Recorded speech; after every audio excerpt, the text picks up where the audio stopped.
This is Dan Ferrisi, editor of Sound and Communications. Happy to be joined this evening by Dave Labuskes, CEO of AVIXA. Thanks so much for joining me, Dave.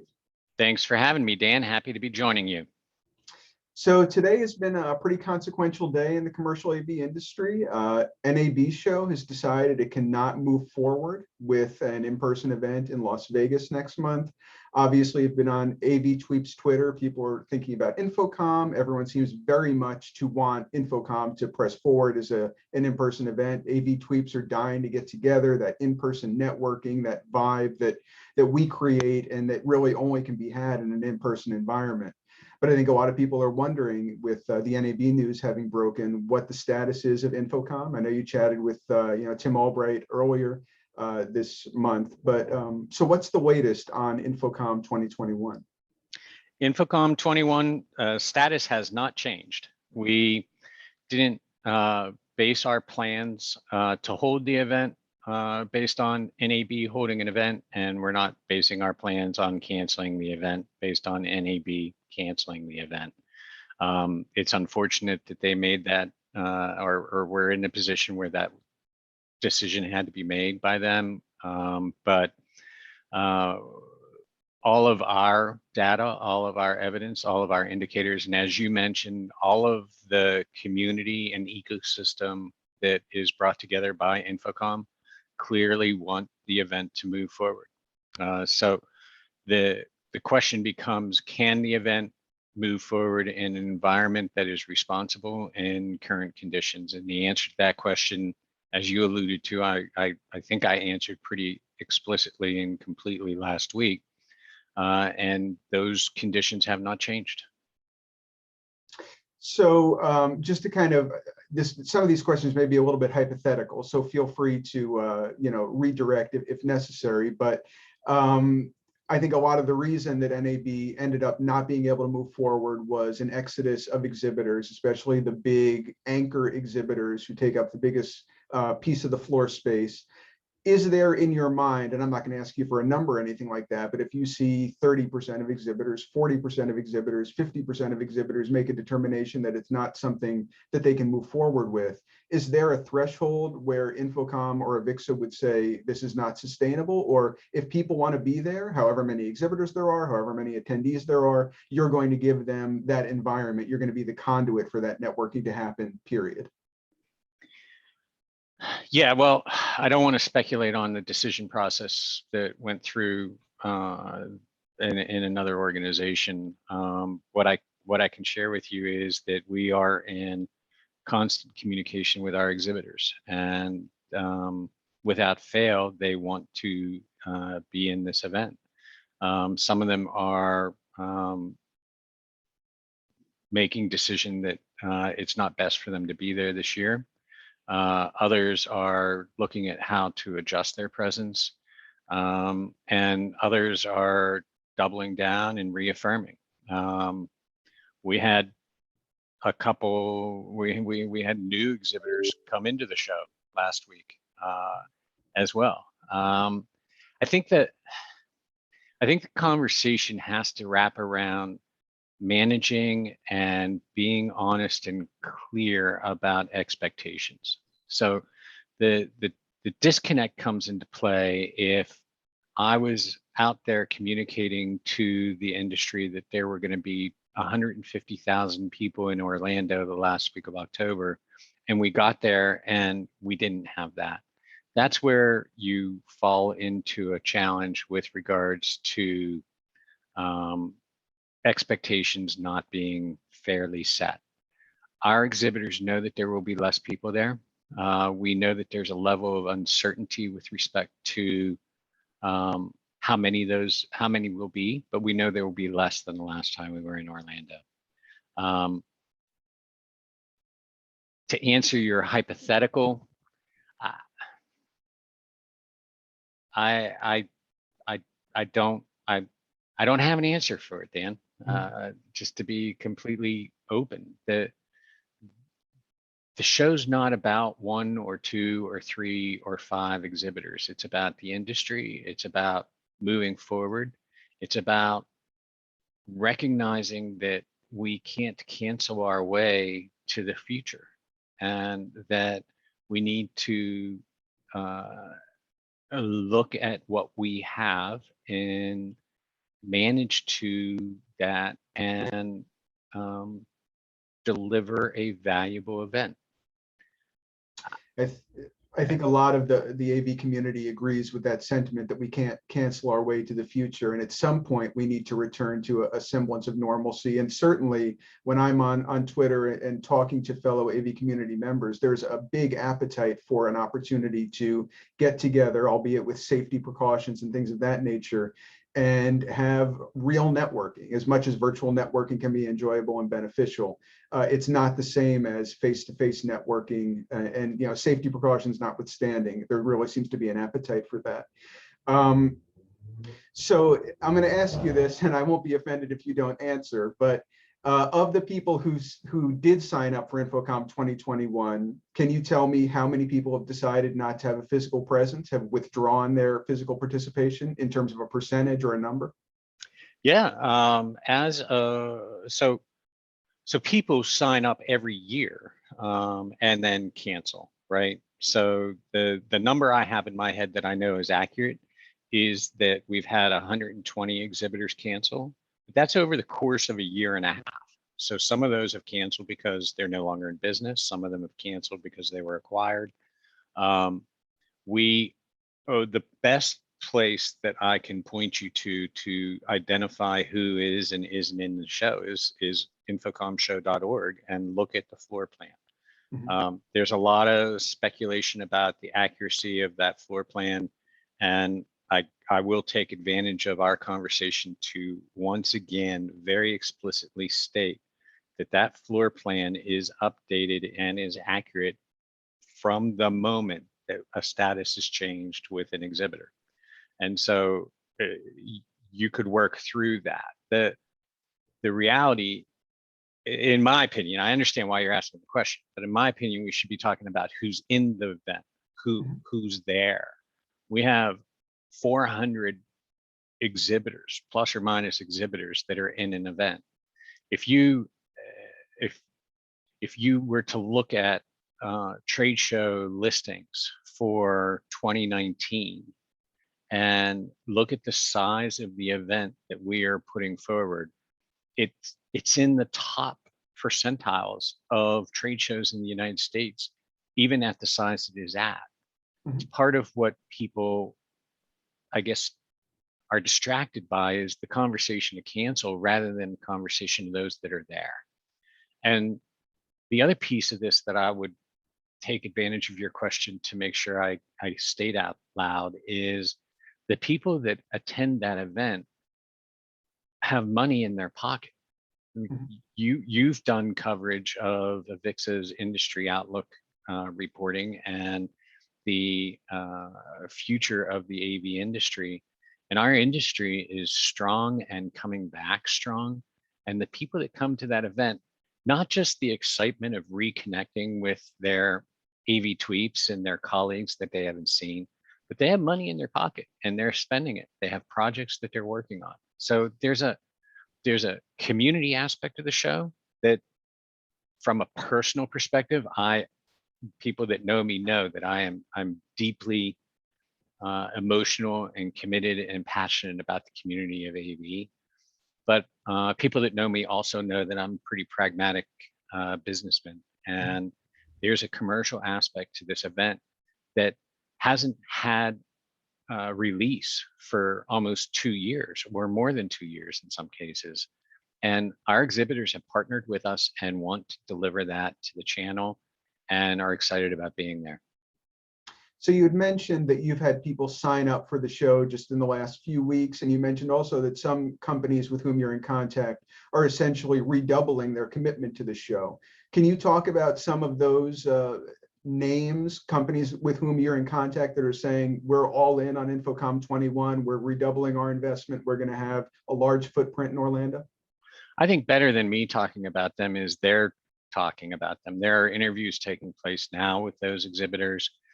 They'll start to come out in the news over the next couple of days and weeks. Let me not overstep and tell their story for them, but let them tell their story. I think that's more courteous. Okay. So in terms of health and safety measures, I've been keeping an eye on the page, which I know is continuously updated. Correct me if anything is out of date, but last I know, there is a requirement either to have been vaccinated to show proof of that, or to have a negative COVID test and show proof of that. Now, NAB's plan was to require vaccination for all people. Is there a possibility that AVIXA may revise its guidance and require vaccination, since that seems to be something topical in the news lately? Is that something you would consider a requirement to be vaccinated if you're going to be on site? It is against the law to require that in Florida. If it were not, that would have been something you would have thought about. Of course. Yeah.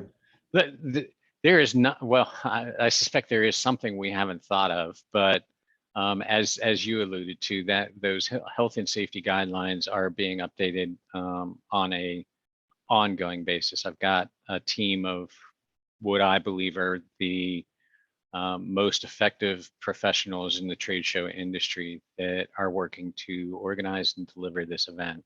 Mhm. And we are working with Orange County Health. We're working with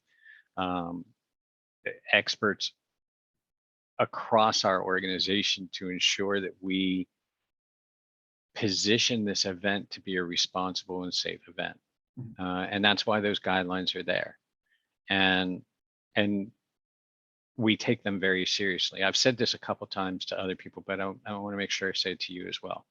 It is not for me or for you to decide whether or not it's safe for somebody to attend InfoComm. That is their personal decision. That is a decision that is really at the core as one of the most fundamental and personal decisions I think a person can make. And everybody makes that decision based on their own experiences, their own learning. What I can be responsible for is ensuring that we create a atmosphere of safety and a structure within which we can deliver a responsible event. And that's where our masking requirements come into play. That's where our social distancing requirements come into play. That's where the requirement for a negative COVID-19 test, or alternatively providing us proof of vaccine, come into place. But none of that relieves you or I from our own personal responsibility for our own personal behavior, just as we are responsible for all of the other potentially unhealthy behaviors that may or may not take place at a trade show, and making decisions to be responsible while attending that event. The other aspect of this conversation that I think bears repeating is evaluate the facts and evaluate the evidence and look at that which is relevant to making your decision. Is attending InfoComm influenced by whether or not another trade show takes place? Unless they conflict with each other in a calendar, I think those are two separate decisions. Evaluating the conditions of where the event are taking place, that's where we can provide direct control over the convention center. And I've shared information, and people can go to cdc.gov and look at Orange County in Florida, and they can read and track the data. Last week, I was quoted at describing 77.1% of the population in that county having received at least one shot. As of 3 hours ago, it was just under 70, or just under 80%. It's 79%. That number continues to grow. But again, that's that people shouldn't trust me with that data. They should look it up. They should check it. They should see it. So it certainly seems as though you and the organization that you lead are committed to holding a safe in-person event in Orlando next month. What would you say you're most excited about in the context of that show? It could be something that's going to be going on the exhibit floor, something educationally, something network oriented. What is it that's making you excited to go there? Just being with people, Dan. I had the opportunity and privilege to attend our ISE event in Barcelona in June, and that was clearly not the ISE of 2020 or prior. But it was the first time that I had an opportunity to informally interact with people that I had not interacted with in well over a year. Lots of research is being published with respect to how we collaborate remotely and how effective we are working from home, working in remote locations. And I believe it was Microsoft that recently utilized some of their data from their Office suite, including Teams and Outlook, to track down that you and I and the majority of people are actually interacting with our coworkers, our tightest team, far more than we did when we were meeting in person. But we're interacting almost, our interactions are almost non-existent with the next layer out, the people that aren't in your department, the people that you don't have to interact with in order to get project XYZ done. That's the people that you meet at a trade show. That's the people you see at a trade show. And those are the conversations that take place at a trade show. Those are the customers that you meet with at a trade show, the ones that are part of your network, part of your relationships, but haven't had an active deal in the last 3 months. They didn't call you to see what kind of offerings you had available. These next layers out are critical for innovation. They're critical for growth. They're critical for success. And I look forward to being able to reestablish those. Absolutely. So when you speak to integrator members, when you speak to consultant members, a lot of the focus tends to be on the manufacturers, the vendors, but when you speak to the integrators, the end users, the consultants, what are you hearing vis-a-vis this show? Be it their excitement, be it their craving for this kind of an environment, or be it their hesitation? What are you hearing? I hear excitement. I hear congratulations for making good decisions with respect to establishing a responsible business-to-business event. I hear thank you for your commitment. I hear thank you for your transparency and authenticity. I hear reaffirmation of partnership. I do anticipate, and I do hear that I hear often, we'll be there with less people than we've been before, but we'll be there. And I think that's totally understandable. Knowing that AVIXA, under your leadership and the team you have around you, has become a very data-oriented, research-oriented organization, I would have to assume that you have some projections for roughly how large this show is going to be. Anything that you might be able to share in terms of what people can expect, or do you have a number internally of your projections? It doesn't see that the challenge with answering that question, Dan, is it's like, and I guess I said it to Tim last week, but it's like asking me what's the weather going to be like on Wednesday in Orlando. We're so far out that the data that we have is inconsequential. What I know is that we have about 400 exhibitors that are in the event, a couple 100,000 plus square feet of exhibit space that are in the event.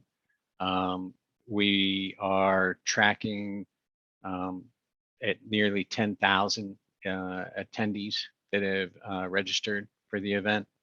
But I want to underscore that you and I both know, and everybody knows, that registering for the event and attending the event are two very different things.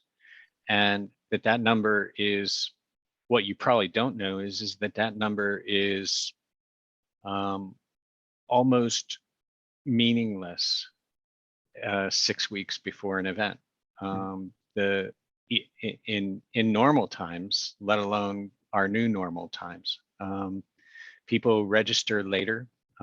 People make the commitment to attend later. And so that number could go wildly up, or it could go wildly down. But it's not going to be 45,000 people, and it's not going to be 100 people. It's going to be far more people transacting business and reconnecting and reaffirming their desire to do business with each other than connected last year, and probably less than will be there next year. But I think I don't want to duck the answer. So I've tried to give you as much as I can, but I've also tried to really be honest about the fact that I don't have a solid number. I think we're all looking. Our exhibitors issue VIP codes for registration, and they're able to see how many people use those codes. And most of them are seeing somewhere in the neighborhood of that same percentage of attendees. So will we have half as many attendees as we did last time we were in Orlando? Maybe not, maybe less, maybe more. I just don't have an answer, Dan. I'm sorry. So this question isn't in any way to undercut the message that clearly you are committed to going forward with an in-person show, and I understand that. But is there, given the amount of time that people have to send their freight there, they have to build booths, et cetera, is there essentially a date certain by which there will be no change under any circumstance? Haven't we all learned there's no such thing as date certain anymore?